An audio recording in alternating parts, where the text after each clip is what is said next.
यह बीजक ज्ञान कबीर गुरु का बंधन साने वाला है। सब जीवों के हित मार्ग को स्पष्ट बताने वाला है। सब जीव सदा से भूले ही विषयों में रमते आए हैं। उस रमते राम के बंधन को कहीं विविध रमय ने टाला है। यह बीजक ज्ञान कबीर गुरु का बंधन साने वाला है। खानी वाणी के शब्द जाल में जीव सभी उलझाए हैं। कहीं शब्द सैन अति अनुभव से सब बंधन काट निकाला है। यह बीजक ज्ञान कबीर गुरु का बंधन साने वाला है। विद्वानों के वाणी मद को हर ज्ञान 34 से लिन्हा। विप्रों की मति गति शुद्ध है तो कहीं विप्रमति सी आला है। यह बीजक ज्ञान कबीर गुरु का बंधन साने वाला है। कहरा कही कहर हरे जीव का, कही बसंत विषया शक्ति हरे। मन माया के तम हरे आप, कहीं चाचर ज्ञान उजाला है। यह बीजक ज्ञान कबीर गुरु का बंधन साने वाला है। अंतः में स्थिर परम रमैया राम बेली में आप कहे। खानी बानी की विरह वृथा, विरहुल विवेक विशाला है। यह बीजक ज्ञान कबीर गुरु का बंधन साने वाला है। अविनाशी जीव कर्म के वश जन मांदी डोले में झूले।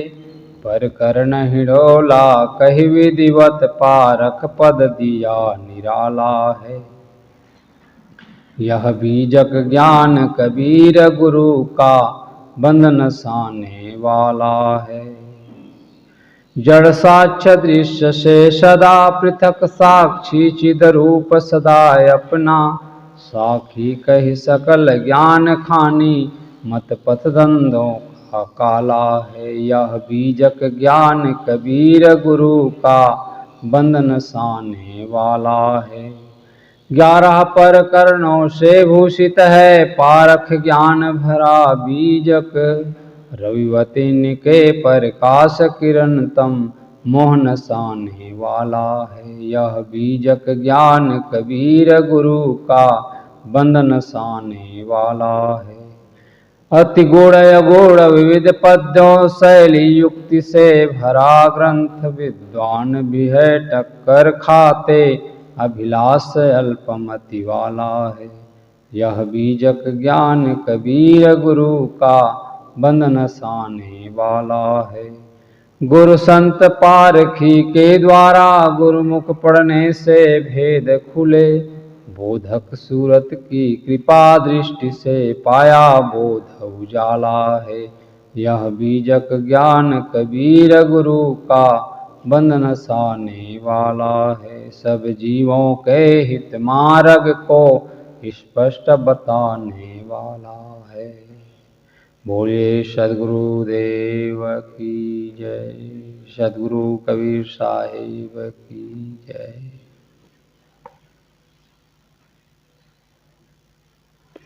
जीवन का आधार, जीवन का रक्षक, जो हमारे आदर्श हैं, जो हमारे कल्याण मार्ग में सहायक है, वह बोधवान संत ही है। और जिसे हम अपना कल्याण कर मानते हैं, जिसको हमने कभी देखा नहीं, उसके हाथों हम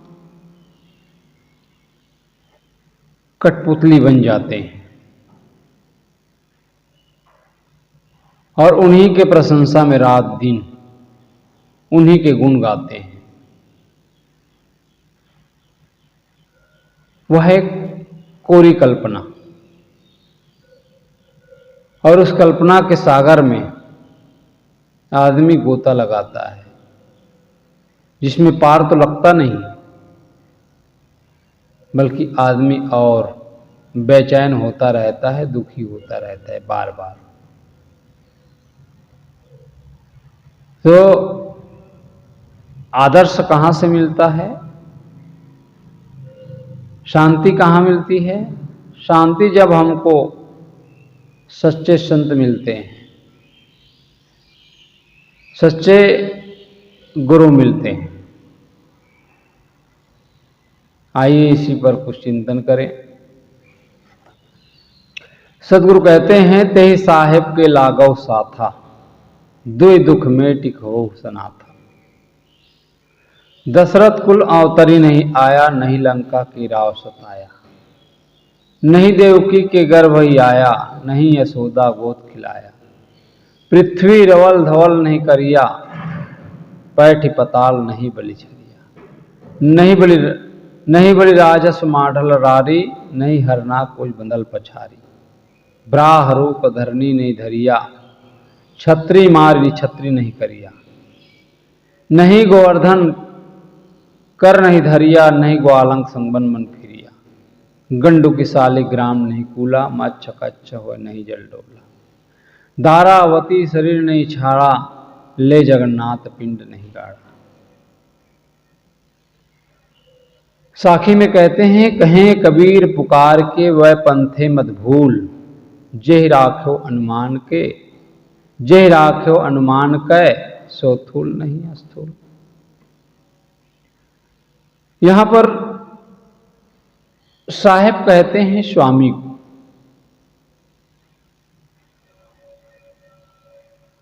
और साथा संगत। दुई दुख है यहां खानी और वाणी, स्थूल सूक्ष्म। दौड़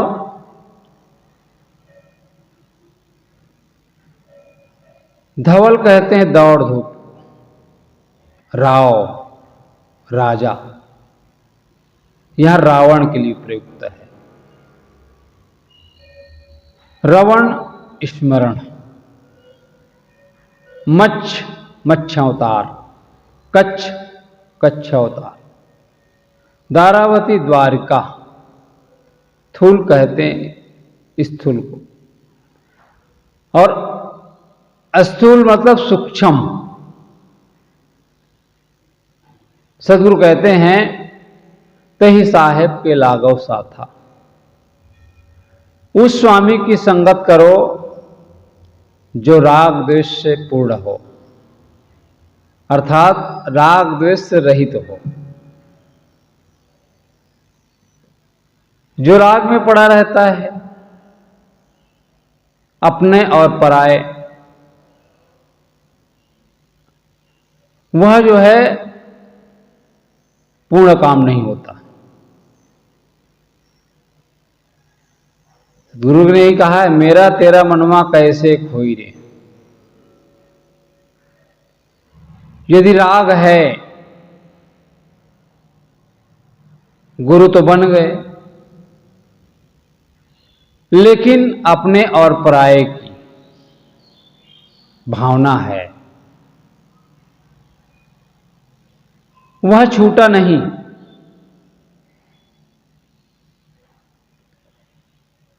तो फिर काहे का स्वामी, किस चीज का संत? फिर समभाव, सबके प्रति समान।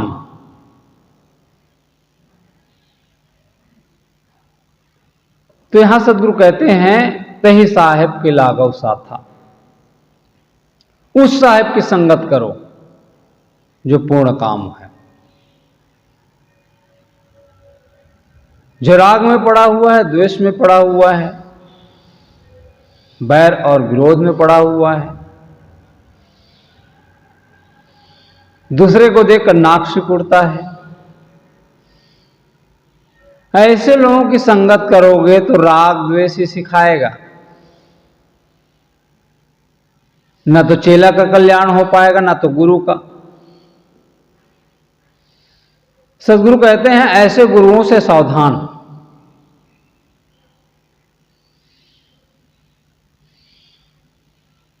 उसकी उपासना सेवा करने से लाभ नहीं मिलेगा,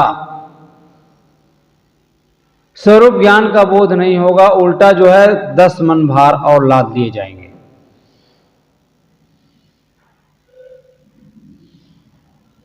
तो सदगुरु कहते हैं यहां पर तेहि साहेब के लागो सा था, दुई दुख मेटिक हो सना था।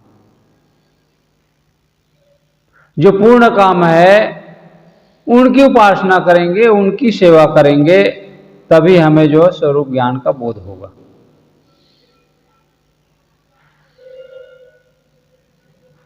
क्योंकि सेवा से ही मन शुद्ध होता है और जो पूर्ण काम गुरु है उनकी रहनी, उनके विचार को देख करके ऑटोमेटिक मन में भाव जगता है, उनके प्रति श्रद्धा होती है और तब सेवा का भाव ऑटोमेटिक होता है हृदय में। और धीरे से फिर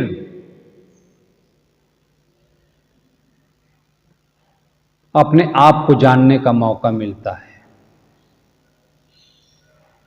अपने आप को पढ़ने का मौका मिलता है, अपने मन को समझने का मौका मिलता है, फिर स्वरूप ज्ञान की प्राप्ति होती है। जीवन का अनुभव, सबसे बड़ा अनुभव जीवन का है।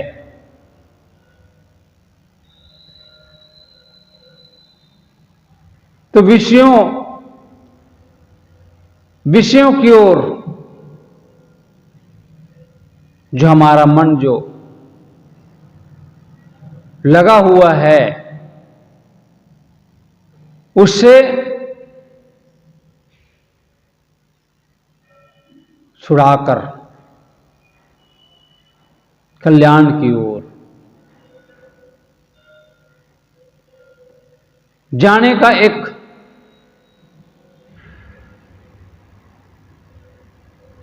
मौका मिलता है,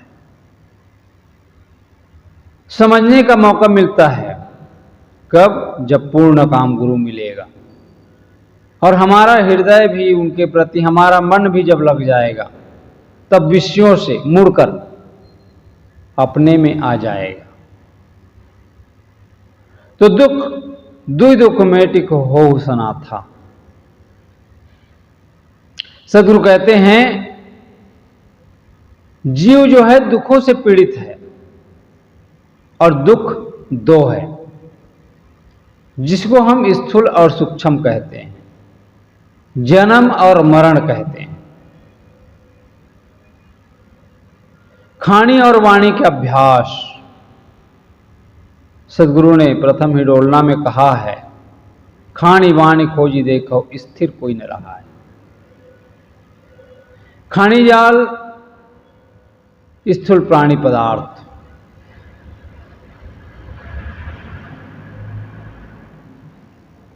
और उसी के लोभ मोह में, उसी के आसक्ति में, अधिकतर पंच विषय की आसक्ति, यही जो है वाणी जाल है। और कल्याण और शांति कल्पित ईश्वर, देवी देवता आदि में खोजना, कुल मिलाकर अर्थ हुआ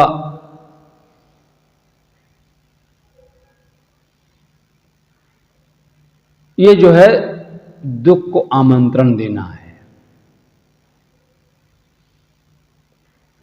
बाहर कल्पना में यदि आप डूबेंगे सुख मिलेगा नहीं। आत्मिक सुख चाहिए तो विषयों से मुड़कर तृणवत उससे अलग होना होगा। हम भोगों में सुख खोजते हैं ना, और उसी में हम मानसिक तापों में जलते रहते हैं, रोगी बनकर, चाहे वो शारीरिक ताप हो चाहे वो मानसिक। परमात्मा या मोक्ष मुझसे अलग है, उसको पाने के लिए आदमी रात दिन पैर मारता रहता है। तो आदमी मानसिक तापों में जलेगा ही। परमात्मा अभी परमात्मा नहीं मिला तो बाद में कैसे मिल सकता है।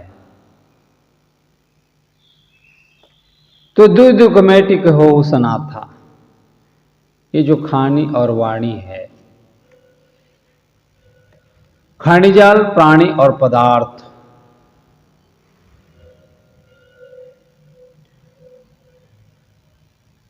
ये प्राणी और पदार्थ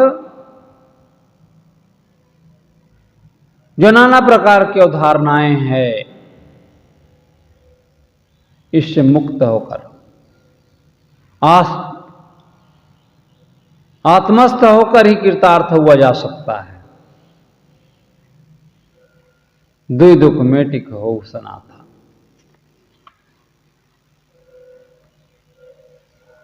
सदगुरु कहते हैं ऐसे स्वामी की संगत करो जो विवेक वैराग्यवान हो, जो घट में ही राम को लखाता हो, स्वरूप को बोध करा दे, भ्रांतियों से छुड़ा दे, पूर्ण काम, जो रहनी में रहता हो, उन्हीं के द्वारा ही स्वरूप बोध जगेगा। और जो सारी भ्रांतियों में विषय शक्ति में डूबा हो,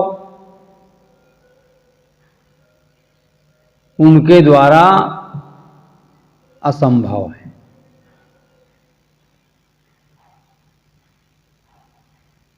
सनात हो जाओ, स्वयं परमात्मा हो।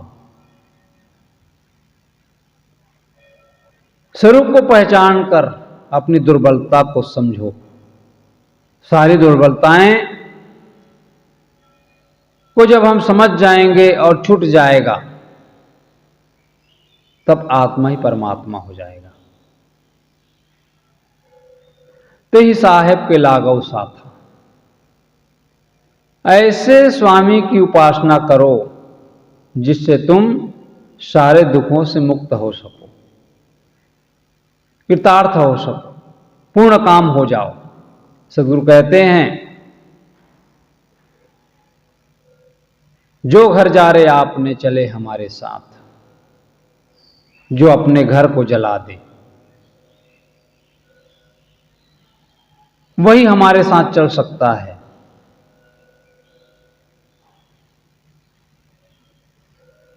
उन्हीं की उपासना करो।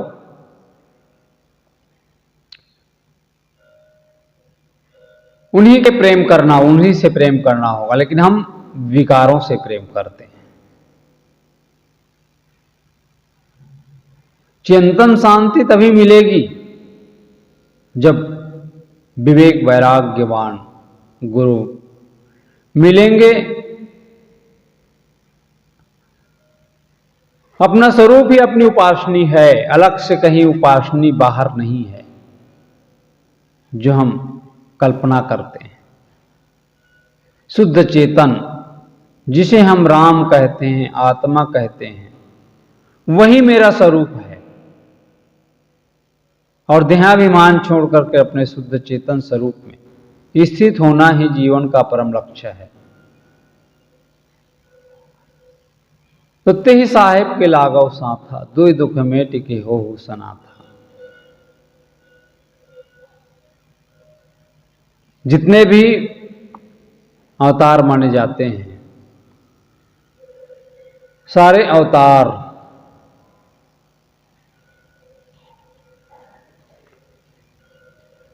आगे कहते हैं, दशरथ कुल अवतरी नहीं आया, नहीं लंका के राव सुताया, नहीं देवकी के गर्भ ही आया, नहीं यशोदा गोद खिलाया।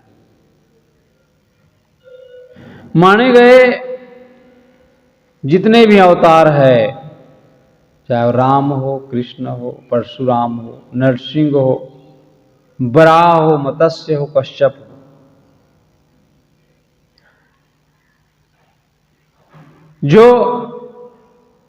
जो कल्पना अवतारों की गई है, जो अवैदिक तो है ही, अवैज्ञानिक भी है। सर्वत्र सर्वशक्तिमान, कहां जाने वाला ईश्वर, मनुष्य, पशु, मछली, कछुआ, सुअर आदि बन करके जीवन भर रोता धोता रहा। स्त्रियों के संग साथ रंगरास करते रहे, शत्रुओं के साथ युद्ध करते रहे, जीवन भर लोगों को मारता काटता रहा। फिर लोग के लिए कोई महत्वपूर्ण उपलब्धि न दे करके अपना नाटक दुखांत रूप में समाप्त करे, यह कैसा तमाशा है। माने गए अवतार में राम कृष्ण नहीं पूजे जाते हैं, शेष परशुराम, मत्स्य, कश्यप, बराह, नरसिंह आदि पूज्य नहीं बन सके। परशुराम के कई अच्छे आदर्श नहीं दिखते, उनका पूज्य बनना संभव ना हुआ।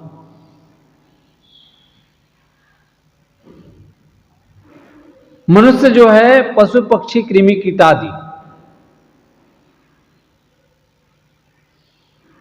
आदि जो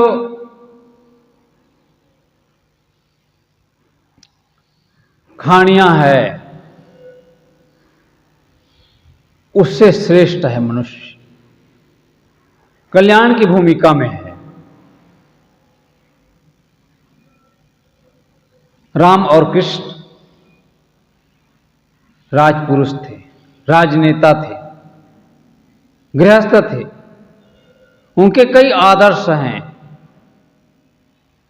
जो मनुष्य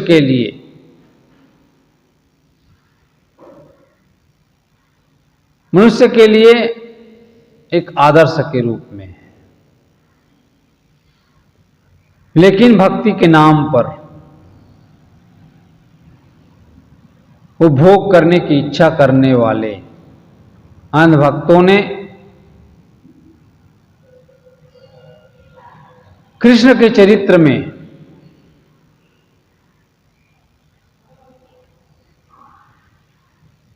ऐसे छींटे लगा दिए।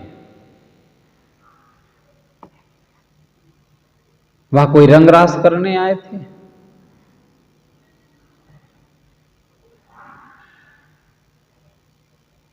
खरबों खरबों उनकी पत्नियां बता दिया गया, रंगरास हुई।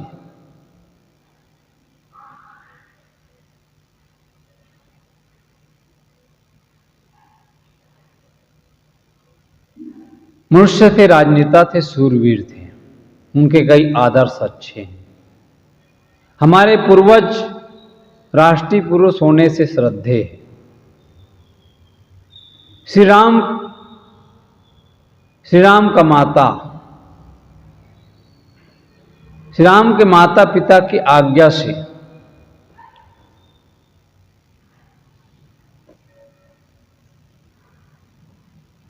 चौदह वर्ष के लिए वनवास, कठोर जीवन स्वीकारना, एक पतिव्रत रहना, भाई के लिए राज्य त्याग देना उत्तम आदर्श अनुकरणीय है। उच्च आदर्श जीवन मुक्ति चाहते हैं तो हम अपने छल छद्म को छोड़े,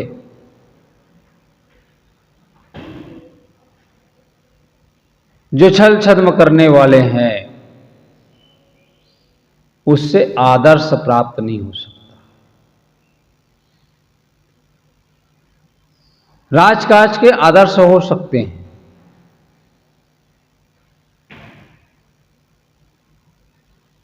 सबका महत्व अपनी अपनी जगह है। डॉक्टर का महत्व है रोगी की चिकित्सा करने में, इंजीनियर का महत्व है अपने क्षेत्र में काम करने से। उसी प्रकार से गुरुओं का काम है अपने जीवन को पवित्र बनाने में।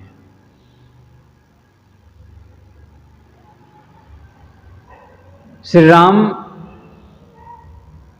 सभी ऋषियों के आश्रम जाते हैं, चरण स्पर्श करते हैं।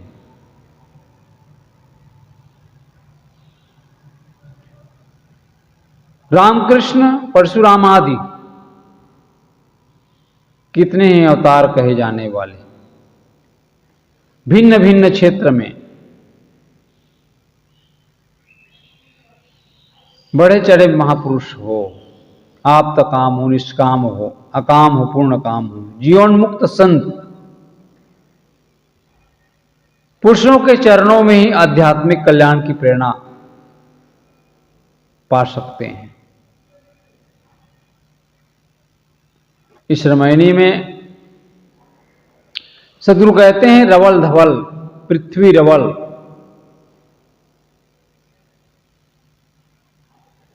पृथ्वी पर रमण रास नहीं किया उन्होंने,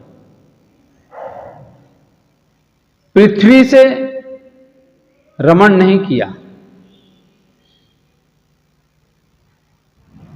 लिखा है कृष्ण ने हजारों स्त्रियों के साथ रंगरास किया।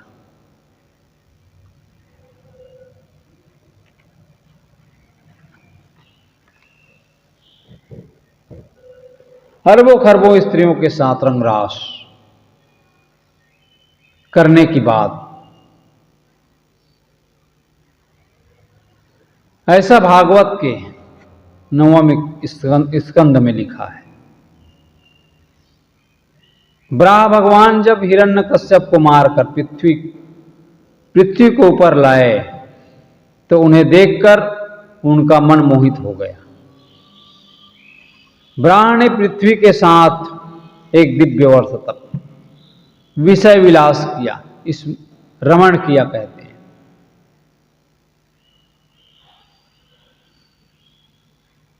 तब जो है पृथ्वी से मंगल नामक ग्रह ने जन्म लिया। पृथ्वी मिट्टी का पिंड है और उनके साथ ब्रह्मा का रमण बन नहीं सकता। यह जो है गप सड़ाका है। कृष्ण तथा राम के विषय में लगाई गई रासलीला कल्पित है, काल्पनिक। यह जो है जो विषय पीड़ित लोग हैं, जो विषय वासना में डूबे हुए लोग हैं, इनकी देन है। सदगुरु कहते हैं रवल धवल करने वाले जीवन मुक्ति के आदर्श उपासनी नहीं हो सकते। उपासनी तो वही होगा जिनके उत्तम आदर्श हो। पुराणों के अनुसार विष्णु ने सती विंदा से छल पूर्वक यौनाचार किया था। जब विंदा को वास्तविकता का पता लगा तब विष्णु को श्राप दिया, गंडू की शालिग्राम नहीं कूला, मच्छ कच्छ हो नहीं जल डोला। जाओ तुम्हारी बुद्धि जो है मतिभ्रष्ट हो जाए, पत्थर का हो जाए।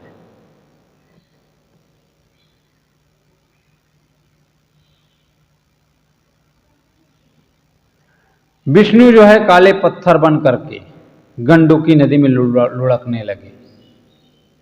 यह नदी हिमालय से निकल करके नेपाल में होती हुई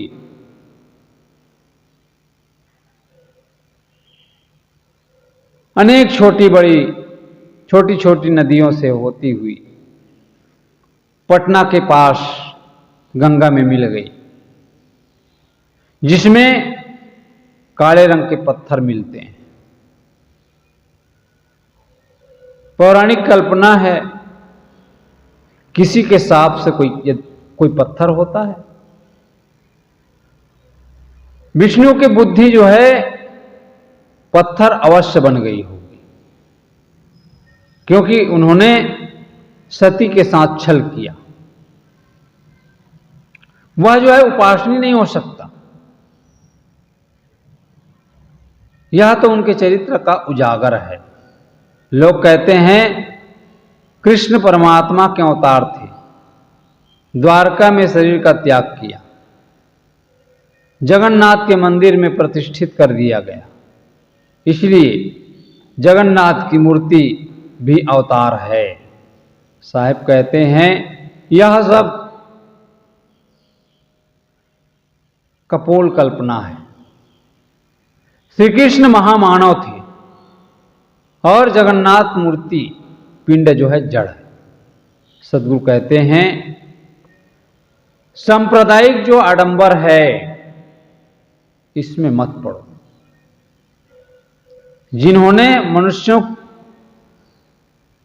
जिसको मनुष्यों ने अनुमान और कल्पना से गढ़ा है, ईश्वर तथा अवतार न स्थूल है न सूक्ष्म है। वह तो जड़ दृश्य है, न उसमें चेतन है, उसमें चेतन दृष्टा नहीं है।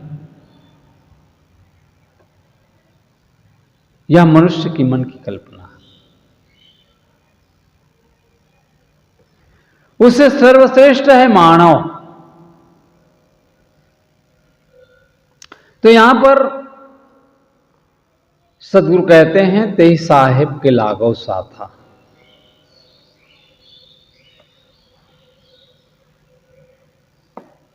सद्गुरु कहते हैं खुलासा करते हुए पंथों में मत भूलो। अनुमान करके जो ईश्वर का रूप गढ़ा है वह न तो स्थूल है न सूक्ष्म है। इसलिए उस स्वामी की संग करो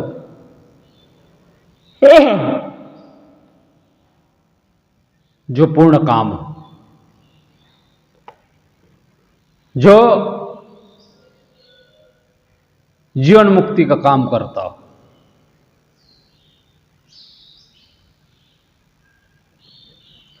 तो जीवन का कल्याण जब तक साधक नहीं बनेंगे, मुमुक्षु नहीं होगा, जब तक जीवन जीने की शैली युक्ति हमारे पास नहीं होगा, न वह वास्तविक गुरु बन सकता है न वह वास्तविक चेला बन सकता है। गुरु चेला की जो परंपरा है यह जो है स्वयं सीखने के लिए है और स्वयं उससे जो है गुरु से लोग सीखते रहते हैं। वह देने की चीज नहीं है। जैसा हम करते हैं वैसा सीख लिया करते हैं। जैसे जैसे माँ बाप करते हैं वैसे वैसे बेटा सीख जाता है। उसी प्रकार से जो काम गुरु करते हैं वह जो है संस्कार शिष्य के अंदर पड़ जाता है। गुरु यदि रागी है, गुरु यदि मोही है, छली है, कपटी है, अपना और पराया जानता है, वह गुरु पूर्ण काम नहीं हो सकता। अरे ये काम तो पशु भी करते हैं। बिल्ली जो होती है जब अपने बच्चे को पकड़ती है ना तो दांत तक लगने नहीं देती है, लेकिन जब दूसरे का पकड़ती है तो एक ही बार में काम तमाम कर देती है। उसी प्रकार गुरुओं की दशा यही दिखाई देता है, अपना और पराया। उसके प्रति भाव जम ही नहीं सकता।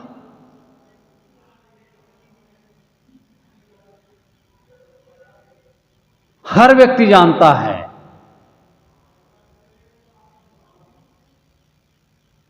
हर व्यक्ति के पास वो समझ है। इसलिए यहां पर सदगुरु कहते हैं तेई साहेब के लागो साथ, उस साहेब के साथ लगो, उस स्वामी के साथ।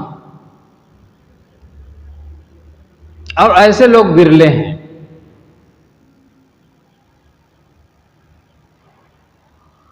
जो प्रेमी होगा, प्रेमी के भावे चाल मन जो प्रेम दिल सांचा रहे।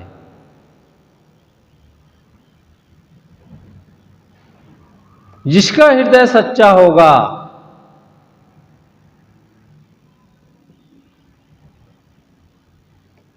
प्रेमी के भावे चाल मन जो प्रेम दिल सांचा रहे, उसी का मन भाएगा। जिसका दिल सच्चा है। तो यहां उत्तम आदर्श की बात करते हैं।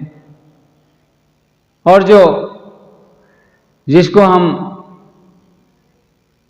अवतार मानते हैं, उससे हमारा कल्याण नहीं हो सकता। कल्याण उत्तम आदर्श देने वाले सच्चे जो संत है उन्हीं से प्रेरणा मिलेगी, उसे से आध्यात्मिक लाभ मिलेगा, आध्यात्मिक रोशनी मिलेगी।